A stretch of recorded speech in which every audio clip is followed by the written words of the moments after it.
better rolling dice. You never know if it could change your life. Take a chance, you're neither wrong or right. You never know if you don't roll them dice. You better roll them Matt, what dice. makes a monster? What makes a man turn into a monster? What makes a monster of a man? I think the answer is malice, and if I'm remembering my rules correctly, malice and your will to put your power to crush the opposition to your power in the world. That's right. There are specific rules. There are for rules. this. No, there are no. definitions. We're talking. Hello, everyone. Welcome back to Dungeon Yes. Master of None. I'm Matt. I'm Rob, and tonight we're talking about Draw Steel. A little bit from Heroes, but mostly we're talking about Monsters, which is basically the monster manual, but also like a little bit of a DM's guide. It's the second book for building encounters, baddies that you might fight, and all that good stuff. And it's pretty cool, I gotta say. This game is about, as we said in last episode, having fun encounters, mostly of the combat variety. Of all of the like fantasy role-playing games, this is a really complete book for doing that, right?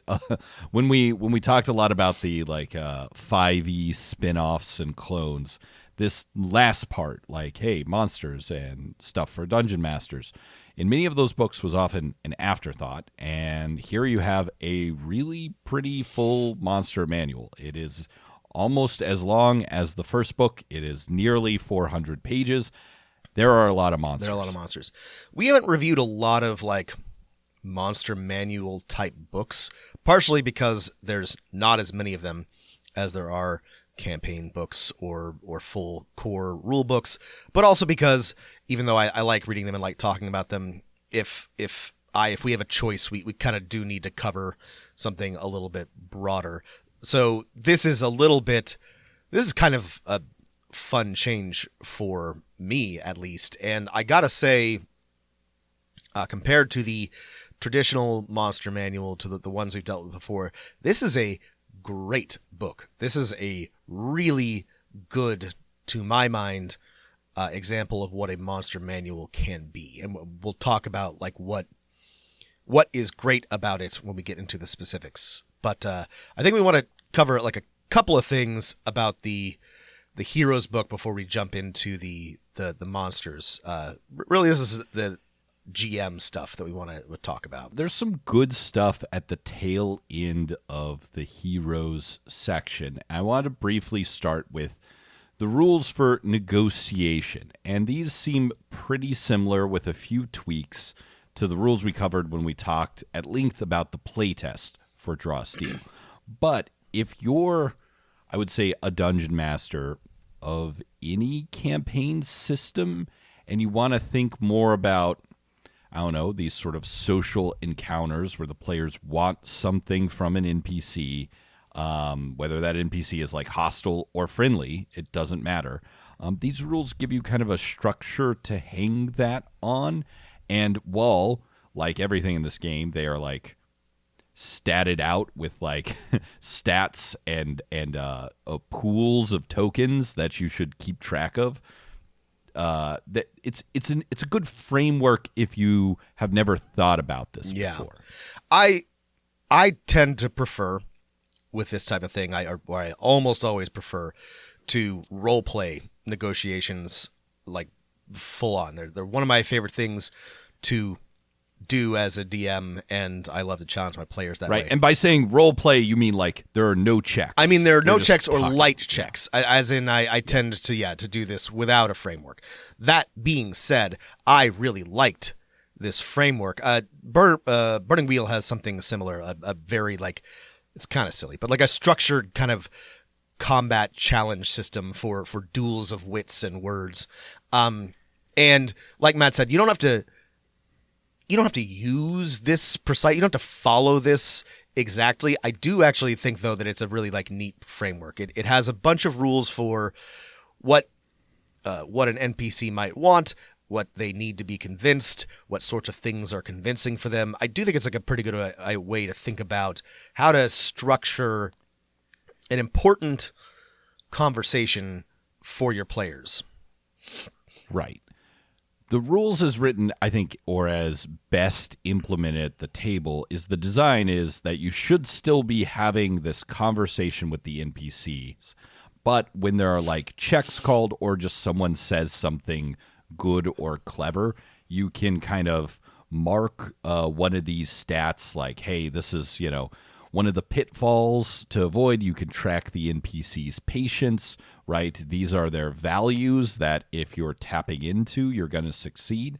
And I think for DMs like myself, just for important NPC interactions, like jotting down a couple of these ideas, pitfalls, what their patience tolerance is, depending on their attitude with the players, and then like what their values are, in addition to their goal or whatever, will be super helpful for making that interaction more interesting and not just rewarding the player at the table who talks the most.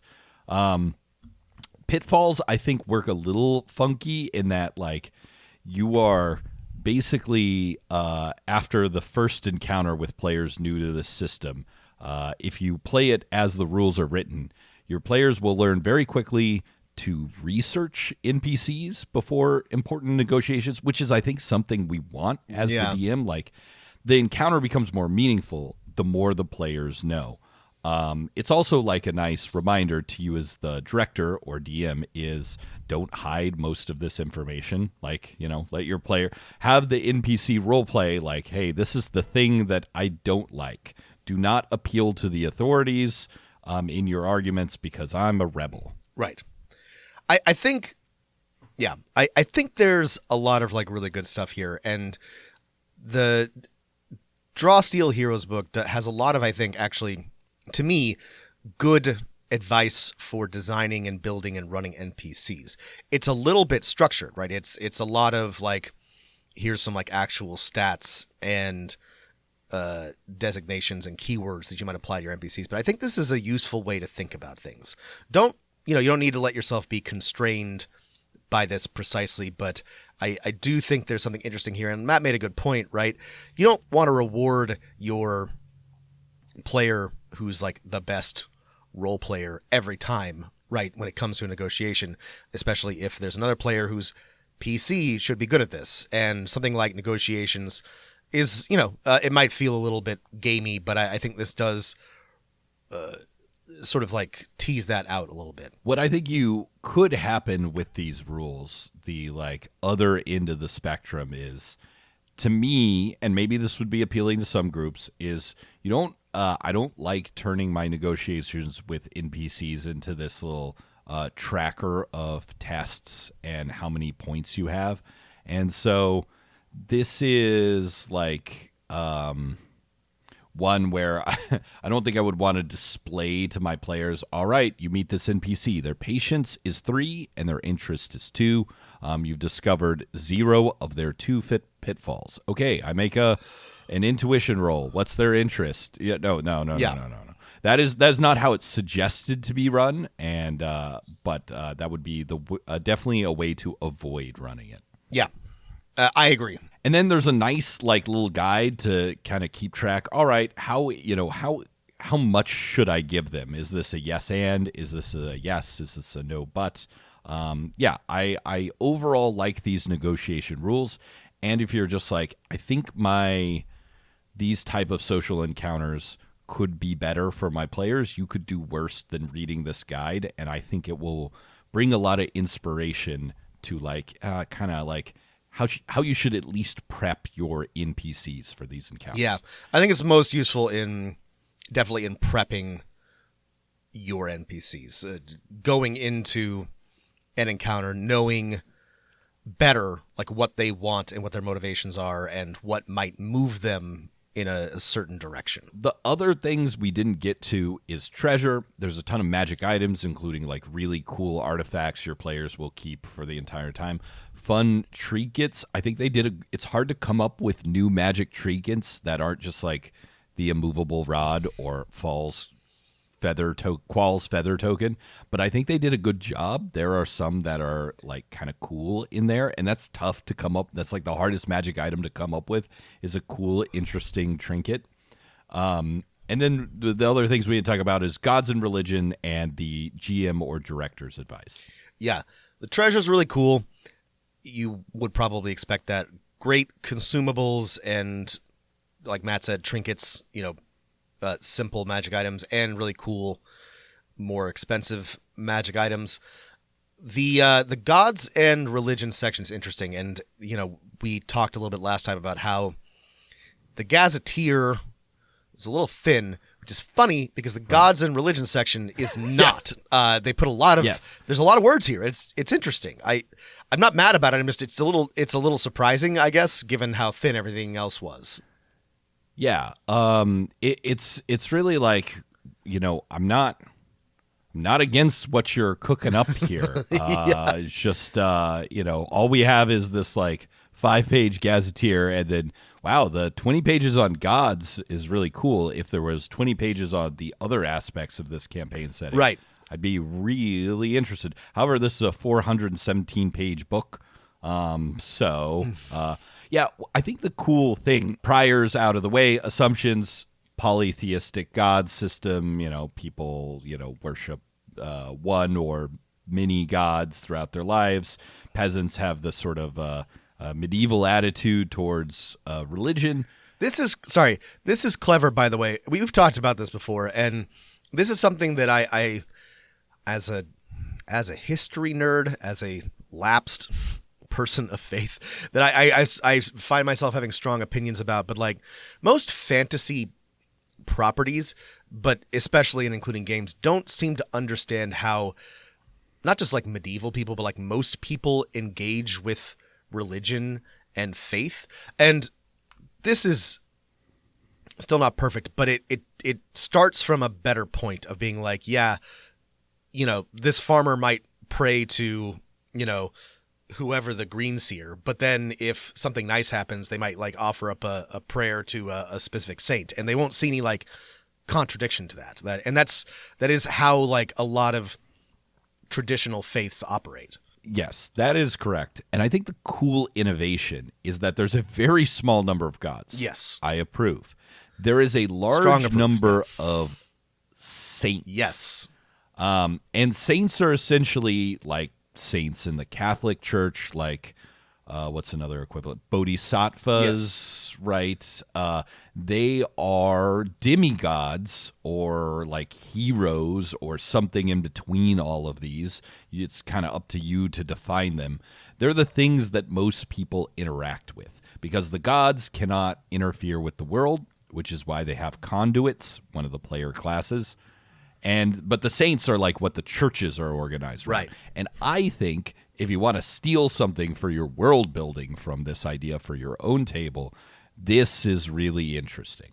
I've always liked when there's a small number of gods and everybody's individual pantheon is either like an interpretation of that god or a worship of, some avatar or aspect of that. And that's what they've done here. All these saints have different domains and portfolios underneath the very small number of creator or high gods.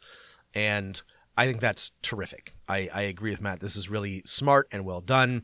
You're not a conduit of Ord or whatever. You're a conduit who, worships Pentalion or something like that. You have a portfolio. Your church or your temple or your order is an order of a saint or a demigod. The saints and domains, I think, are really cool, and I think make more interesting, essentially deities or patrons for divine characters in play, because you have like the absolute reason to make them more like gods of Greek or Norse myth, right? These just like exaggerated human actors. I think all of the saints are really interesting, and the gods are just kind of there in the background, though they could play a bigger role if you want to build your campaign that way. There are also like gods like devils and devil saints and gods of the timescape. I was very disappointed given all the superhero references in this book. There was no Galactus space god, because they specifically call out that the space gods don't have Saints, they have heralds, and they have a single one. They have one the, herald. The silver skateboarder. Missed opportunity. I did like, of all the gods, the only ones that sort of like interested me as being unique and interesting were the space gods. And there's just 2 listed, and there's not a lot about them. But Nebular, the Star Mother, and Ov, the Wave Pilot.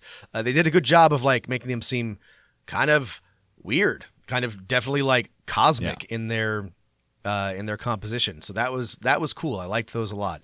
I mentioned last time I would definitely love to do like a Space Pirate or Spelljammer type campaign. I feel like that's where they've done some really like cool stuff in Draw Steel. But interesting section on Saints and Gods. Surprisingly so. Cool world building stuff. Want to see more of it. The last section of the book, beyond a creator license, is the advice for game masters, for directors. It's a good, solid, tightly written 20 or so pages, and I think the main focus here is on how to create a campaign, because a lot of the other stuff about like how to do tests, or so essentially roles at the table, or how to build encounters, is covered elsewhere. There's good advice here, and it's nice that they have a section. We've complained before about, books not having any GM advice. It's nothing groundbreaking, but it's thorough. The thing that I will say about this that I liked is there are a lot of examples. I do appreciate that they included a lot of like, this is what we mean by how you should do this. One neat thing is that they actually include one of Matt Colville's campaign pitches for the campaign, a campaign that he is running. It's 3 paragraphs, it's compelling. And I'm like, this kind of worth the price of admission by itself. Like, if this is what Matt Colville is using to like sell his campaigns to other people, that's very useful to me. To me, I thought it was pretty compelling, but it's just like, it's a good example of how to combine, how to pack a lot of information about like what you're getting into just 3 paragraphs. I think a lot of GM advice sections in role-playing games assume the campaign pitch has been made. Yeah. We've talked about the campaign pitch on this podcast. This one actually has like, we're going to start with, you don't have anyone in your game yet. Yes. How do you get people to play your game? Which I think is useful. So smart. Yeah. It's so good. And it's good advice. Let's see. Is there anything else I wanted to talk about this? There's an emphasis on like, hey, player ambition writes adventures. Yeah. That's a good. Is there a ton of like advice on how to get players to have ambition? No, that's fine. It's a good thing. There's a lot of advice on like, hey, we've got these echelons of play. What should that look like? Planning scenes. I think one thing that was really a useful piece of advice that I'm definitely going to steal next time I'm planning my next kind of nodes and encounters is divide your information into what is the most essential information that players have to know and what is the other stuff that is like interesting and cool, so that you can make sure, depending on, this scene got short because players got distracted, they want to go elsewhere, what is that essential stuff that is forefronted and not gated, what is the other stuff. Useful advice to me. Yeah. There's a lot of good structural advice, a lot of good planning advice here. And it's worth reading. Finally, after an hour and 50 minutes, is Draw Steel Heroes. On to monsters. Except Rob writes, not you, Rob, other Rob. Hey there, I'm a fan of the podcast. I enjoyed listening to your most recent episode on Draw Steel. Just wanted to offer a small correction regarding kits. The Censor, Fury, Shadow, Tactician, and Troubadour are the only classes that gain access to kits. Oh, shit. Meaning the Conduit, Elementalist, Null, and Talent do not. This is a change that was made between the playtest and the final release, so I understand how this might have slipped by you guys. Thought I should mention it since you discuss how great it is to easily make a heavily armored wizard in the system when it's not actually a thing you can really do. Love the show. Keep it up. Rob, other Rob. Thank you, other Rob. That's embarrassing. That's okay. I feel like I did read something like this, but I was like, it just went out of my mind, right? And I had my playtest notes next to my other notes. And hey, we've already encountered the problem of multiple versions. Yeah, that's on us. I did not read that carefully because I just assumed that it had not changed and there was an awful lot of information. So detract a little bit of praise from what we said last week, but that's okay. I guess that makes sense. Yeah, I mean, I suppose those classes don't need kits. I preferred the thing where they still got kits because I was like, It's gotta well, be a balance. you know, you're not going to be using your arcane arrow that often. It's gotta be a as balance thing. That's Elementalist, weird. but it was, it's kind of cool that you could have it. Huh. Well, yeah. Thank you, listeners, for keeping us honest. Okay, let's talk about monsters. Hopefully, and we won't make any mistakes this time. Monsters, Book 2 by Matt Colville, Willie Abiel, James Introcaso, and Robert Djordjevic. I think I said it right this time. Great job. Djordjevic. Yep. So from these designers, we get a 384 book on monsters and running monsters. So this is, like we said, that's a monster manual. It's a very good monster manual. I love this book. And I'll tell you why I love this book, Matt. Because it starts from first principles, right? Like, this doesn't just like throw you in and assumes that you know what a monster is, that you're ready to start like making a monster. No, it's like, what is a monster? And I think that we have to discuss this, Sure. So Matt, do you want to read on page 1 when creatures become monsters? Will you read that Sure. paragraph there? The defining feature of a monster is that they impose their will on the world at the expense of someone else. A monster might take control of the land, summon a terrible force to destroy nature or settlements, or simply bring harm to someone weaker than them. This means that a creature driven by instinct who hunts for food isn't a monster unless they hunt outside their needs or their territory, without malice or cruel ambitions that can be opposed. Such creatures are no different from a force of nature. Bold. A creature becomes a monster when their malice meets opposition. This often boils down to a monster fighting the hero over the fate of someone else. The game utilizes each monster in a way that challenges the heroes and their players, inviting the heroes to use their abilities to overcome the monster's will. A creature becomes a monster when their malice meets opposition. This sounds like something from Hegel. This is like Nietzschean, we're getting Yes. into like base human, behavior. Right. Like this is Between like the thesis and antithesis of malice and That's right. opposition emerges the monster. No, that's not how it would work. No. Okay, but something like you that. get the You point. get the idea. It's completely unnecessary, and I love it anyway. It's like, what is a monster? And I actually think there's something like neat about this, right? Like the beast of Gévaudan, the wolf that terrorized France in the 17th century. That's a monster, right? Because it wasn't just a wolf. It was a wolf that was, ranging beyond its territory and killing people beyond like what it needed to feed. Maybe it was a werewolf, whatever. It was totally a werewolf. We know. The Savo man-eaters, right? From the Ghost in the Darkness. Like those were monsters, right? Those weren't just lions because they were killing more than they needed to feed. They were attacking railroad workers. Those are monsters. Maybe the British made up something about but whatever. Contextually. John Jaws from the movie Jaws. John was just a normal shark until But yeah, it's like the beaches on the 4th of July. it talks a lot about like what makes a monster, what becomes a monster, and then a little bit later, it acknowledges like, hey, maybe not everybody wants to like maybe people have complicated feelings about fighting quote unquote monsters, right? Like in the next section, coming to the table, everyone who plays Draw Steel will have a different take on monsters based on their own experience. In the real world, monster has come to mean the other, or that which is not us. The monster is an unknowable threat until it is either known or is no more. Once again, this is deep philosophical stuff. Often, monster describes ferocious beasts that can't be prevented from doing us harm. Horrifyingly more often, monster is used as a label for groups of people and whole cultures, usually as a means of denying their humanity, right? Meanwhile, in games, monster is a clinical term for an opposing force. This goes on. it makes the point. The next section is called "Everybody Loves Zombies," and Matt and I have talked about this before, right?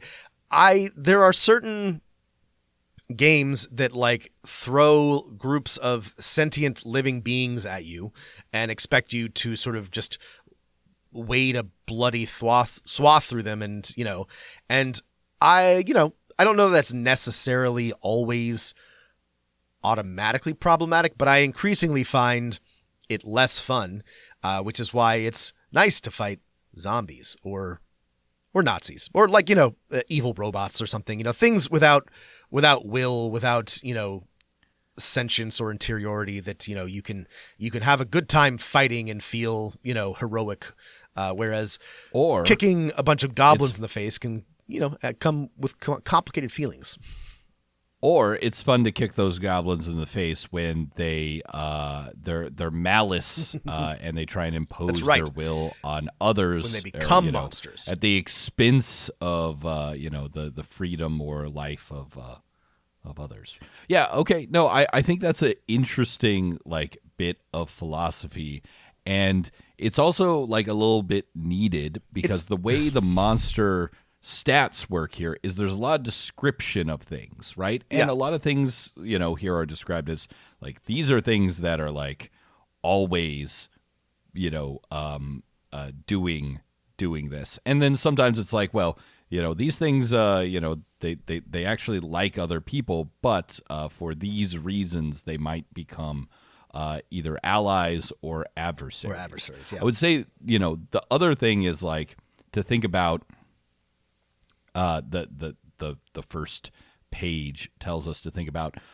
are these monsters like just there and in your way, or are they villains? Are they something that have values and are usually have a pretty direct relationship with the PCs, or like indirect relationship where they are working at opposite sides of a goal, and those are your villains, and those are the monsters that are central to your campaign. Right. So you got creatures, you got monsters, you got villains. And you definitely need all three, but especially that last one. Yeah. For this type of game. I really like this. I really think this is a good way to think about your opponents. I thought this is, a level of consideration that is missing from a lot of other games, and I appreciated it. Especially in a game where you're going to be fighting a lot of monsters and smashing them with powerful abilities, and that they will probably not survive. So, there should be some thought that gets put into what they are.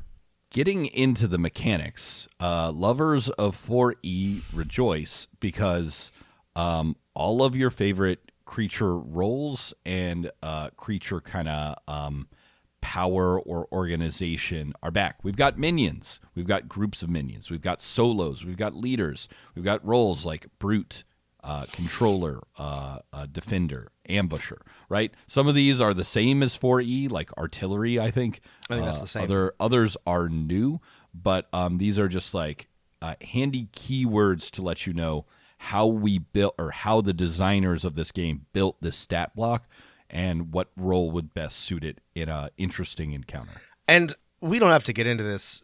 We won't because we don't have time. But like each of these roles is actually like numerically represented. Like there's a chart later on for like building your own monster that talks about like if it's an ambusher, right?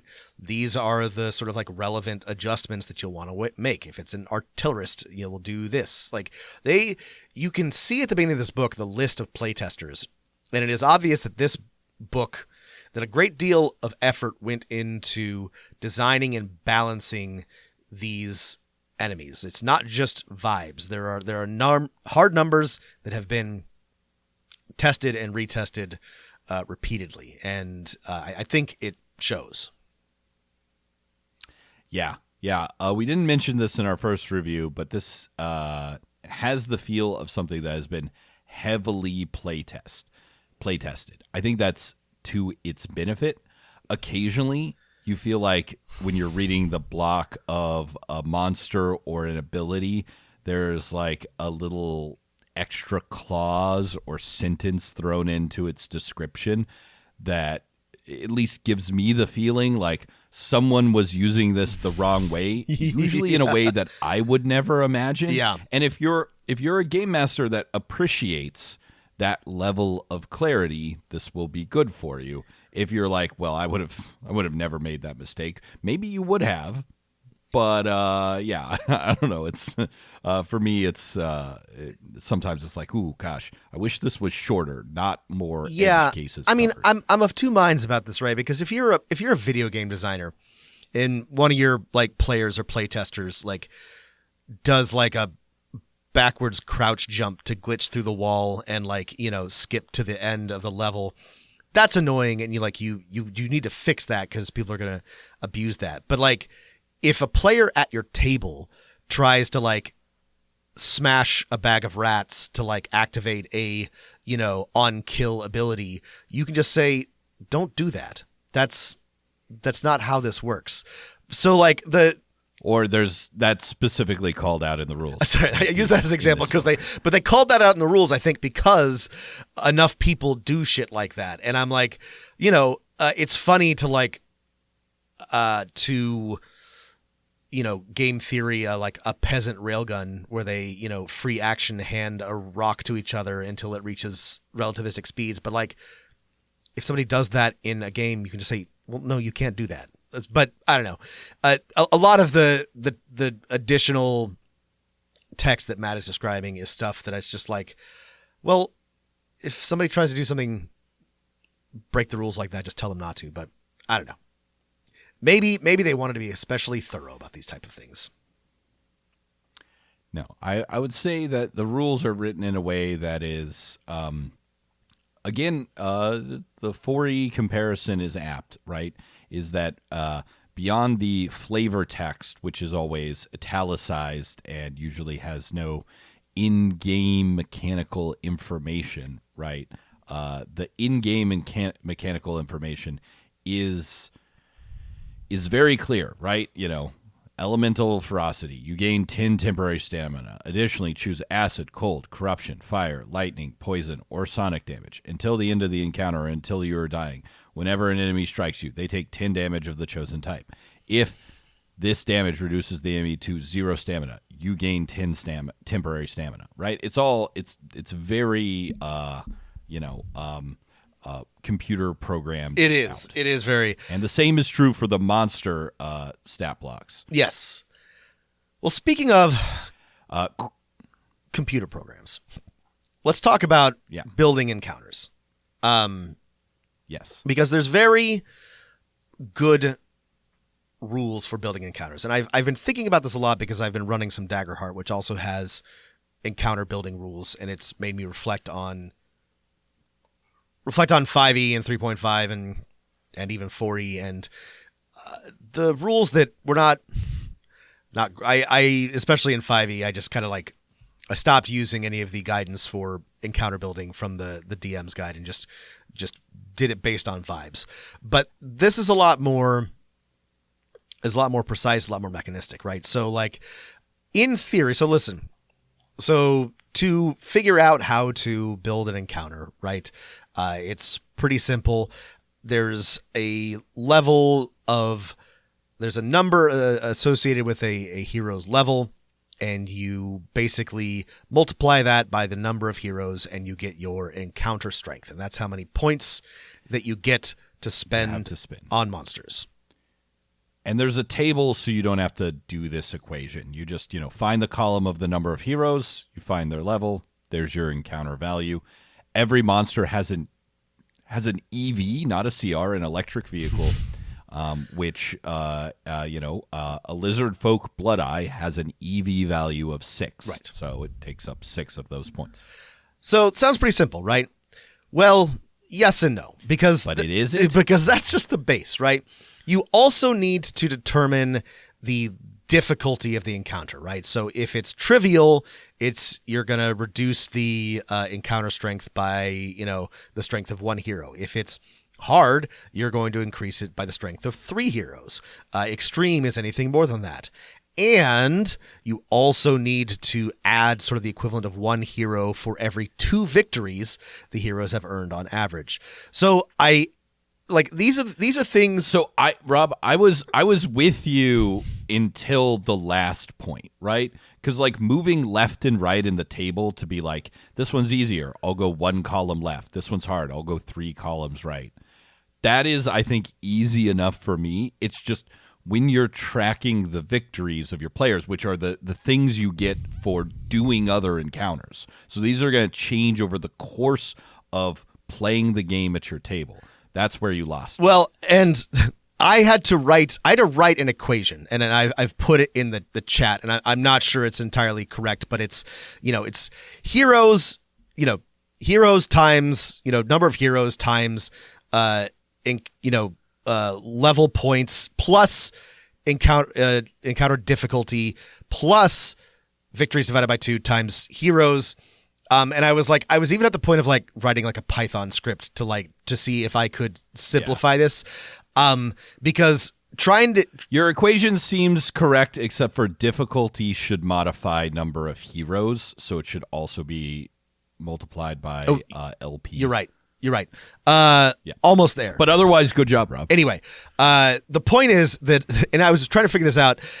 They try to keep it simple. They've got this chart that Matt was describing, and you can almost use the chart for everything until you get to accounting for the victories, and then it starts to get complicated.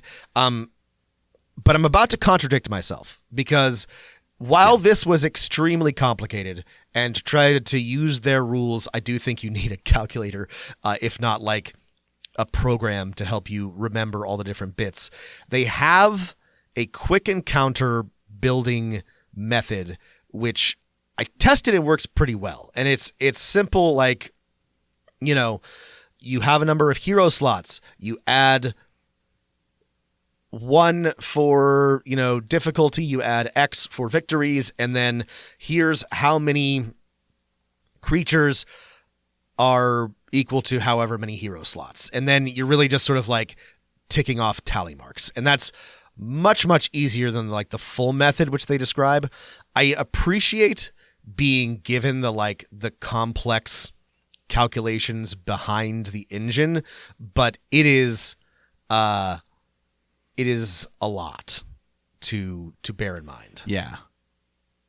I think what happened is they built their perfect engine that the play testers demanded, and have given them feedback. Yes, this number of 50 EVs is equivalent for heroes of 3rd level if there's 5 heroes in the party and they don't have any victories. Perfect.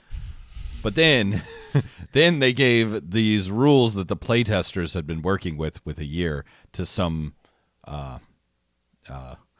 I don't mean to use this too derogatorily, but normal person.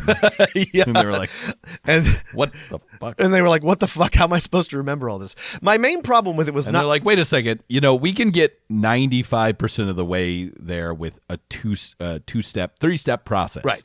Right, which is just, here's some slots, fill them. Fill my slots, please. And this is exactly what Matt said, right? It's simple enough, except that I can see myself forgetting the rules for like victories and forgetting to like, and I'm like, I need like a visual, I need an equation, right? I need some math.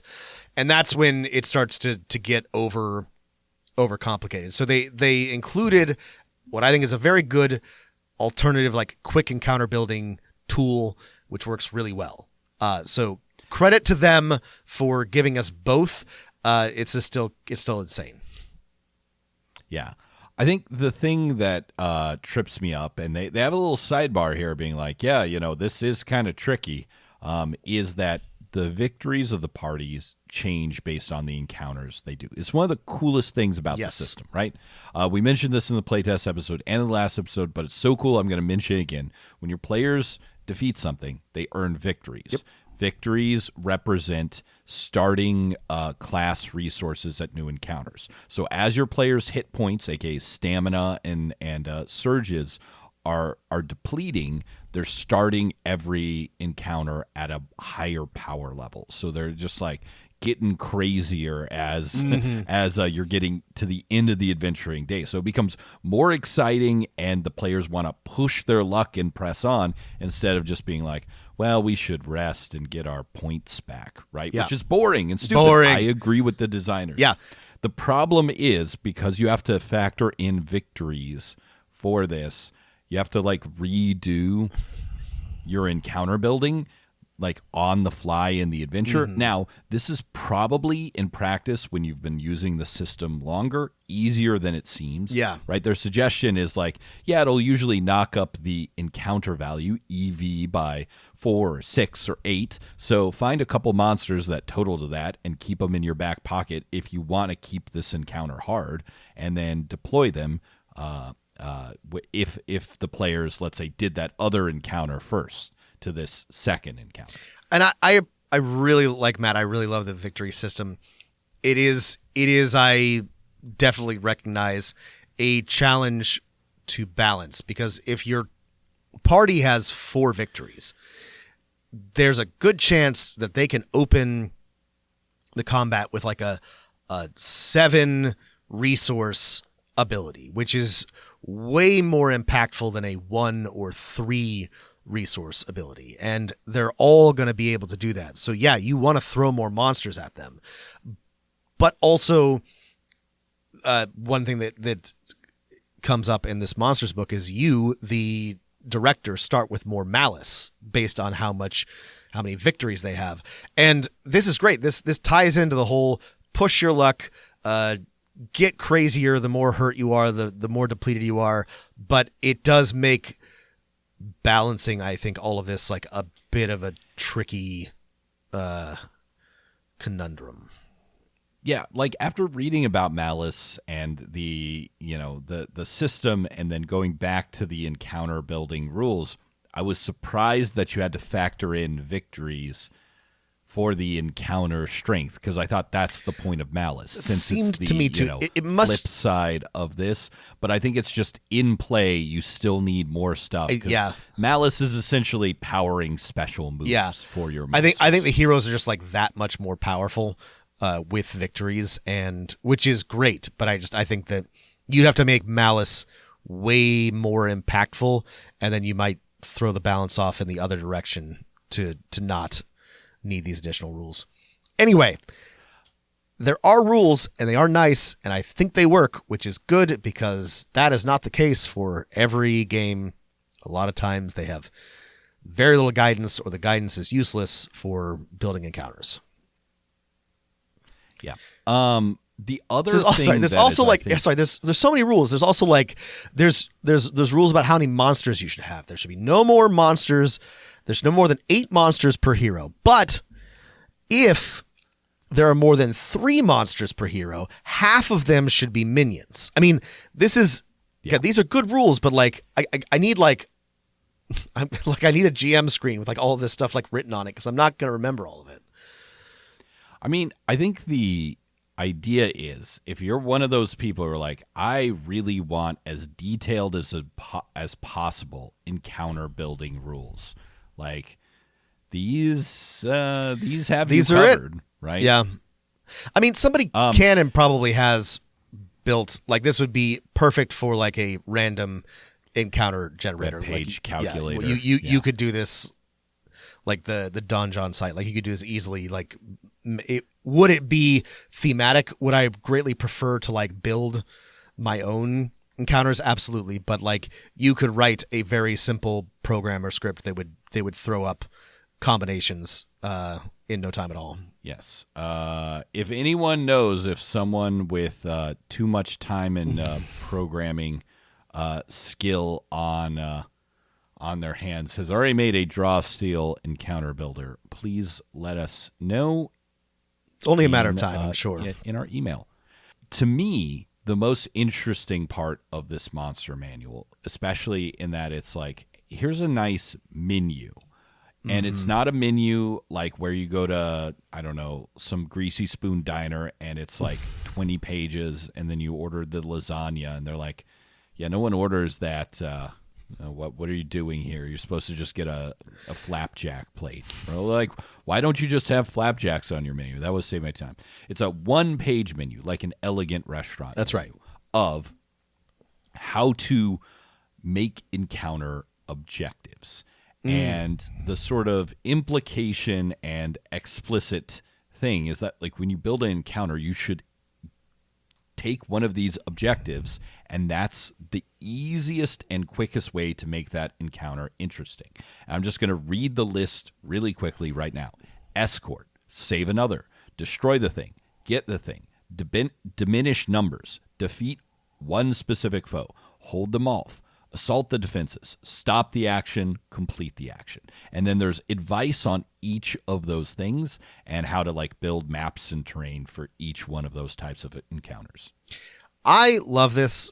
This may not be necessary for every game, but I think this is a great, like, I can't believe that nobody's done this before, but like, it's a great addition to encounter design. I think mechanizing just like a little bit about how, like, what the actual like victory, condition for a given encounter is such a good idea. Sometimes, like Matt said, the list includes things like diminished numbers. It can be just like beat them up, but it could be an escort or grab the thing or stop a ritual. Like we've all run encounters like this, but like having, I think, specific structure and rules for them is really smart. I really liked this menu. I thought it was great. And I think the advice on like, hey, changing up the objective mid-fight, combining them. And then the fact that the list and the advice on each of these is so thorough, there's like a page per each one, and that diminished numbers is 1 of 10, right? Yeah. The way I think that most game masters of fantasy role-playing games run 80% of their fights, right, should be maybe 10% of the fights. And if you think about it that way, it's gonna be super fun. I think so too. I mean, one thing that this book has, both these books have really like, hammered home for me. And I've been trying to like run better encounters, but like you should never have an encounter that's just, or almost never have an encounter that's like, here's a bunch of generic bad guys and you fight until you're done. Like if you're going to be spending time on these fights, on these encounters, do something cool with them. Even if you're having random encounters, pull your random encounters from a list of interesting encounters with more than just your diminishing numbers. It's really like opened my eyes to, or given me new inspiration for actual encounter design. I think there's a lot of inspiration here. I think this is, and like I said last week, even if this isn't the focus of your game, if you're running a 5e game or a D20 game of any type, combats take forever. They might as well be cool. Yeah. Though I think, again, Draw Steel is just as fast as 5e while being 3 times as interesting. However, I do want to not skip over the actual monsters. Yeah. And terrain, which is its own section, and you don't need learning new rules to use terrain and stuff like that. This is a very full monster book. Yes. Not only are the monsters like grouped, okay, here's all the gnolls. There's also like really cool weird monsters. Yeah. I think my overall point on this monster book is it might be their best book of the two. Because they've made this one before, right? We have on the show reviewed Flea Mortals, which was a similar type of book for 5th edition Dungeons and Dragons. And they learned a lot, I think, making that book and then getting to make it a second time. They got to do a lot of the groundwork, and then they made their own RPG where they could do what they wanted to do. And it shows, because this is way better than Flea Mortals, which we liked. This is they got to design really cool monsters with better rules.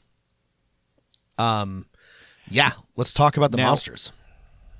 Monsters are descriptions, and then they're essentially little cards that have their stats that you can use. If you've played 4th edition Dungeons and Dragons, or seen someone who's done some nice design on a 5th edition monster, these are going to be really familiar with you. There's a little symbol that shows what type of ability this is, and then everything you need to know is right there, what type of action, what the target is, what the effects are by tiers, and then monsters typically have maybe some other things, right? Your Ogre Goon, my favorite ogre, has a ability called People Bowling, right? And then it's tagged with area and a weapon. It requires 3 malice to use. It can use it as a maneuver, so not even an action.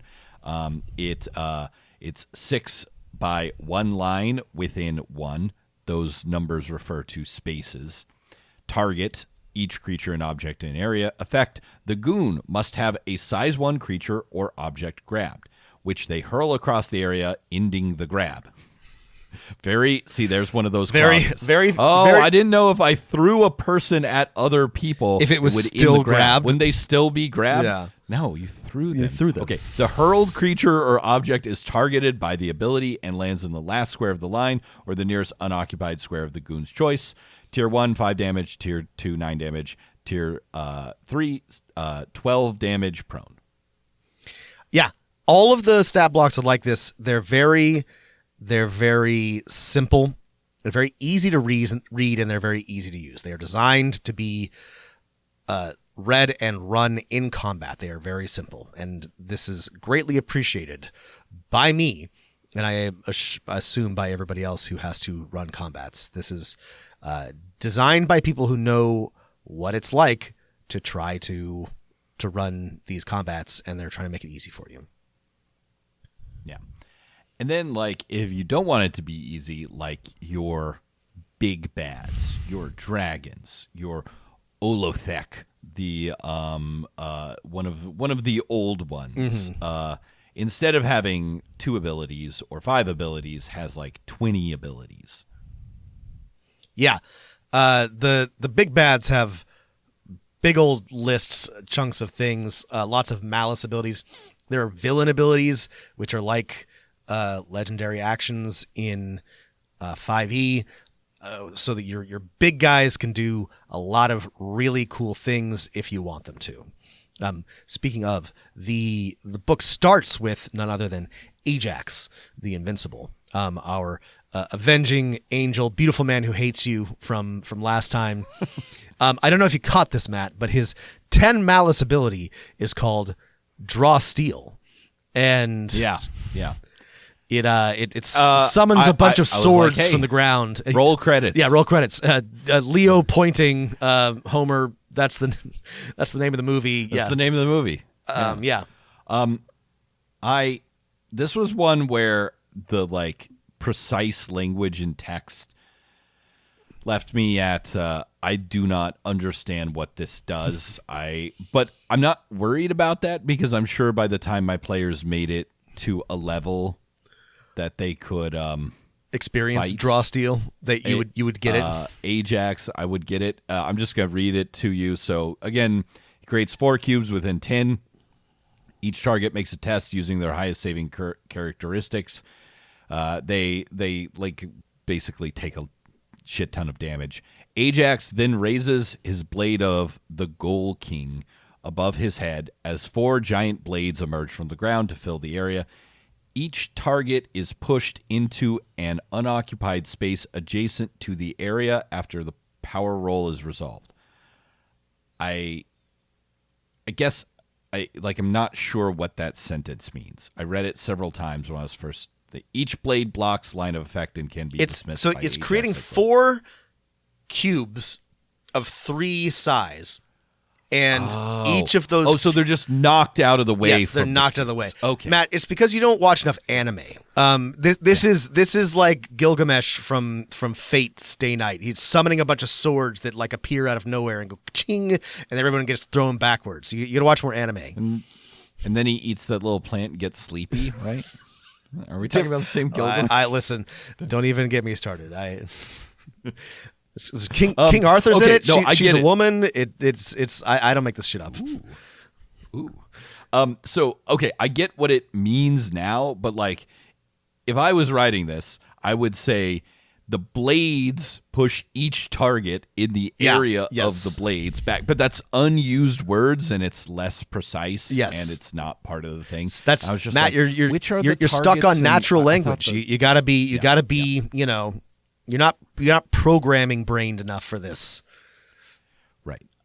What are some other cool monsters in this? There are a lot. Menu? This isn't exactly a cool monster, but they did a really neat thing with animals, I thought, which is very simple in that they basically gave you a template. And they're like, here's an example of a large beast, of a predator, of of various types of animals, and then here's a list of abilities or traits that you can assign based on a number of points. Now, I know this sounds like more complicated shit. This book, it doesn't assume you know what a monster is, but does assume that you know your animals from like elementary school and that you can create them.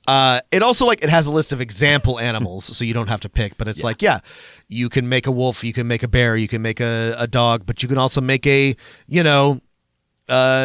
demon rhinoceros if you want to. I liked this. I thought this was neat. It also saves them from having to list like 10,000 animals. Here's a template. Add some things. Go nuts, kids. Yeah. I would also mention we're reading through a couple of these, and bigger monsters have more abilities, and then each group of monsters has its kind of malice feature that is sometimes gated to their level or something like that. The advice in the rules is you've got your generic things you can spend malice on. You can just spend malice to up the damage. Yeah, there's something. generic and malice that's abilities. fine. Yeah, that anybody can use. And then maybe you just want to ever use one of these on the fight. They're all good. So if you want to make the fight more interesting for your players, maybe you don't have to have all 10 options for malice in front of you.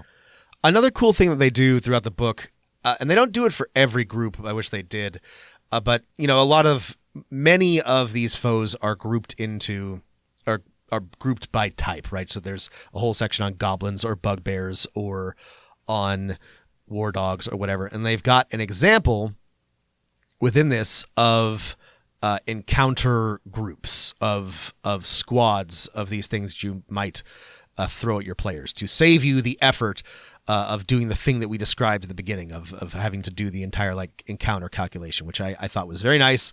I wish they had done even more of that. Yeah. Speaking of squads, Matt Colville is a longtime minion lover Loves and minions. defender. Yeah. He's everyone at MCDM is constantly talking in the little minion voice.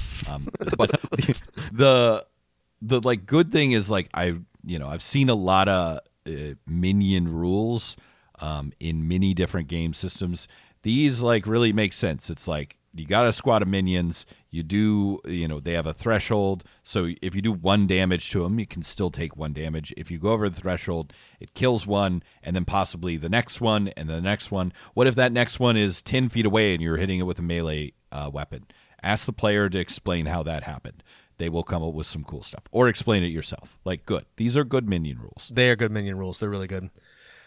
And minions can have a leader, which dramatically increases their effectiveness and gives your players an obvious target. If you weren't worried about having enough to pay attention to at any given time. Another group that I liked, another monster, I actually really liked. There are shadow elves in Drawsteel. They're basically drow, except these are from a parasitic manifold, which is another dimension called Equinox, and they all wear space tech X-Men outfits and have shadow dimension blades. It's just these are a really cool take on drow. I think I love the art. I love the whole idea and aesthetic. Seems like they'd be really fun to make as a villain group. I was impressed. I rarely find anything interesting about elves in general, so this was really neat. Yeah, they look like cool sci-fi Aeon Flux like operators. Yes, that's it. Yeah, but elves, and it's I really like a lot of these things, and every time there's something like cool and weird but still like fantasy in this game, I can't decide if all of the other stuff that's just like, remember, this is just like a boring medieval world. Right. Like, is that good because that juxtaposition makes it interesting, where you like your player characters or the majority of the assumed NPCs you meet like work for some lord and worship some saints and do all the things you expect in generic fantasy are essentially a halfling or a human. Does that make this stuff cooler, or do I just want a book that's just the cool stuff because I've played the other stuff before? I don't know. I don't know what the answer is. I kind of think I just want a book that's just the cool stuff, but I do think maybe there is something that like makes the really like weird, new, interesting stuff a little bit cooler because it's next to the like generic stuff. But it does make me like wish I just had more of the weird stuff, because I'm like, you guys can do something cool. You can do some really cool stuff. Show me more cool stuff. All right. Yes, we do the weird stuff. What the dragons are like kind of cool. Speaking of weird they're stuff, emotions. Yeah, the dragons are emotions. Are fucking sick. Dragons are just feelings, Rob. They're I tell you as you get eaten alive by one. They are sick. They are so much more interesting than your standard like elemental dragons. They're associated with like omens, vibes, you might say. There's a thorn dragon, a gloom dragon, a crucible dragon, which like looks and sounds cool. It's just like something about that just like really like tickles a part of my brain. The omen dragon, this is just and they are based on feelings. There's a meteor dragon, which is just like an end of the world dragon. This is cool. I was like, again, I don't really care about dragons anymore. It's hard for me to get excited about dragons, and I was like, these guys are sick. This is so cool. A meteor dragon. Awesome. So there's also, in addition to all of this monster stuff, there's a chapter on dynamic terrain and how to put cool things. Rivals first, Matt. Yeah. Oh, rivals. Before we get to dynamic terrain, there is an example: build a rival party to follow your people around, right? Lots of books and games have done this. This gives us a really complete set of rules for that. This is not a new idea, and I do this in all my games. I love the rival adventuring party. Everyone hates them. They get so mad. It's so much fun for me. These are the most comprehensive rules I've ever seen for building rival NPCs and a party to rival your players. This is really, really cool and helpful. I loved it. I think they have every class from like 1st to 4th level, right? Which is crazy. It is. They don't have every class, but they do have rules for most classes. They have most classes, and they have suggestions for how to work the rules if you want like a different class. So they have almost every class from 1st through 4th level, and an example of how to put a party together. It's cool. Yeah, I guess before we talk about terrain, rivals are great. Most of this book is great. I have to say that now, after having read 700 pages of the layout of Draw Steel, is. And I feel like some listeners like get annoyed when we talk about just the layout and design, because they're like, that's not important to me. And I understand you.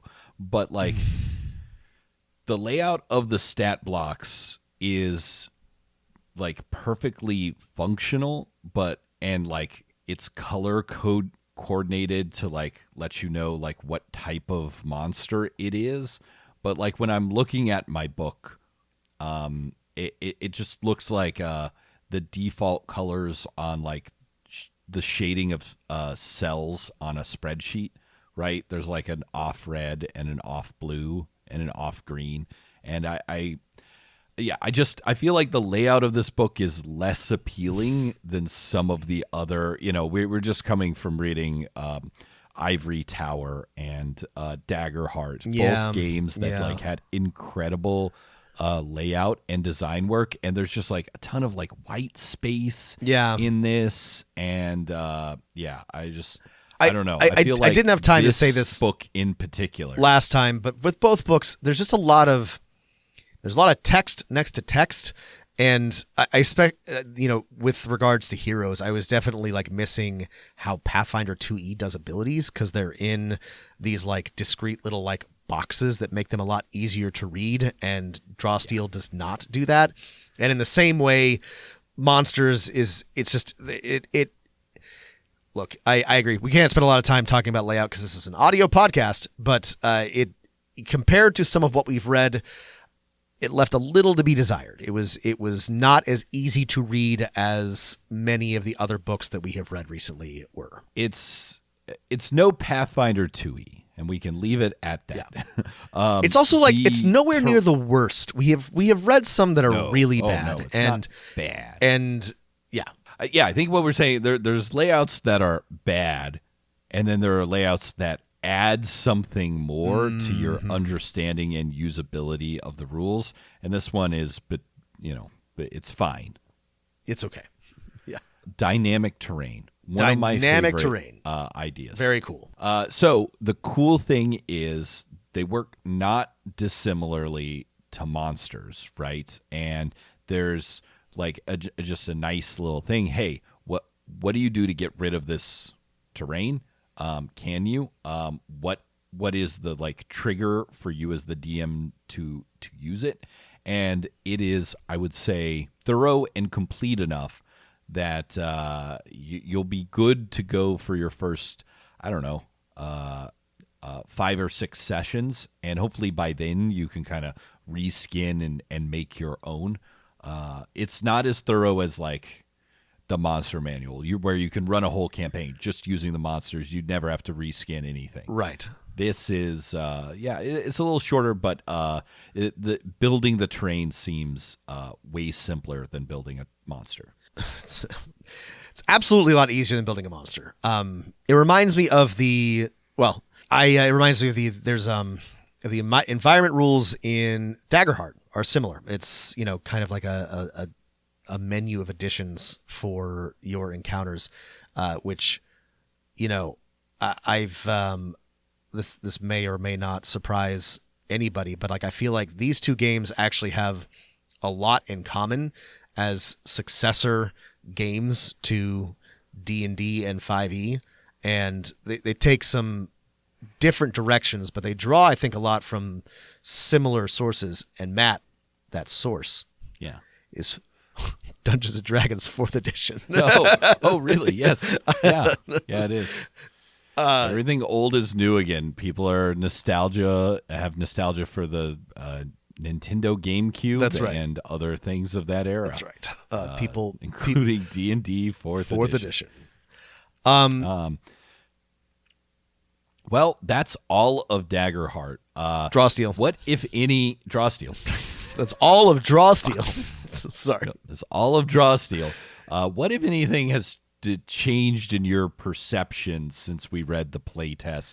Like one of the second or third playtests from, I guess, like a year ago. I'll keep it brief because I said some of this last time. I'm not sure what it is. I might be in like a different place. It might just be like a little bit more polished.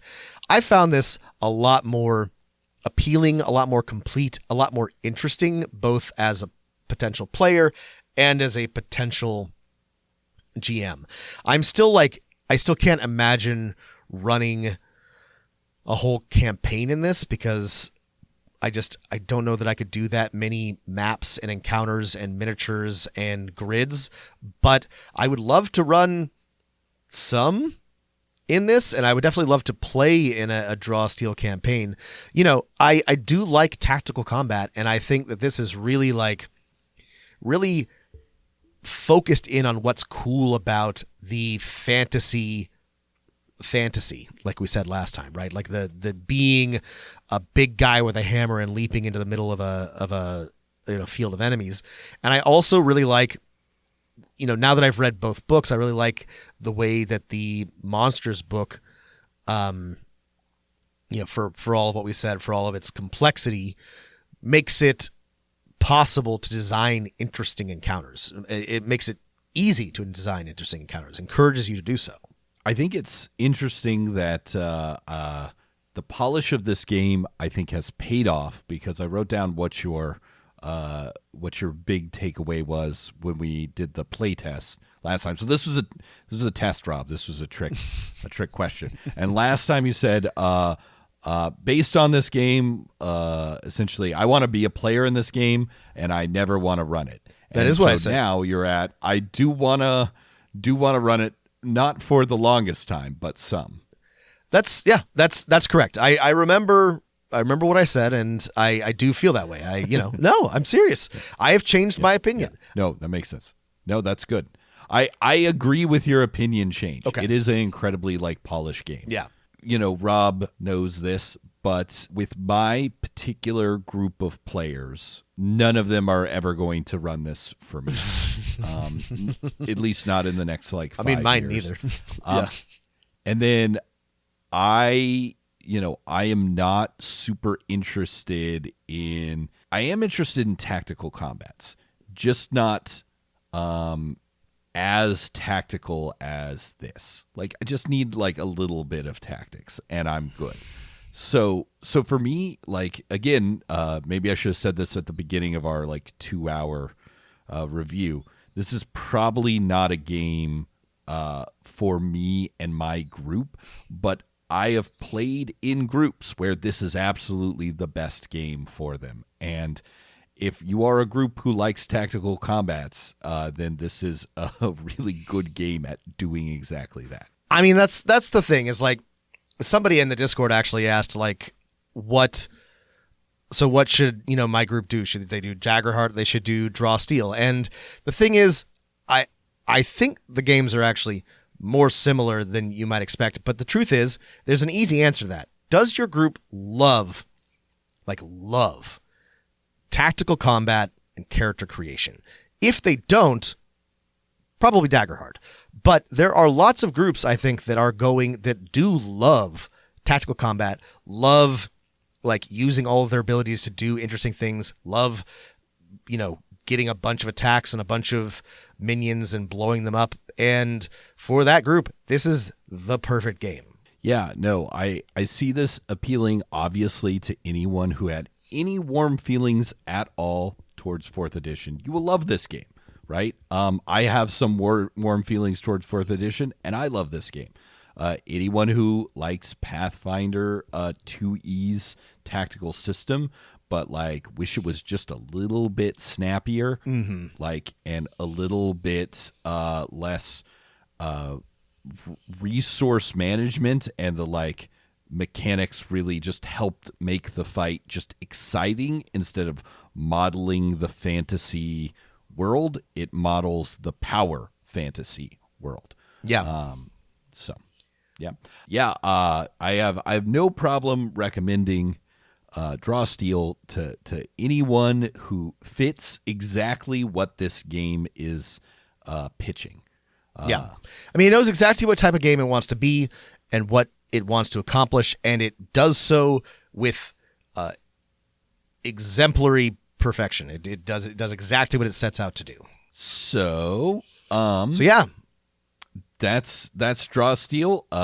Congrats to MCDM's first full system out. Hopefully, we can get some cool hardcovers soon. Yeah. Like we said, I think this is really cool.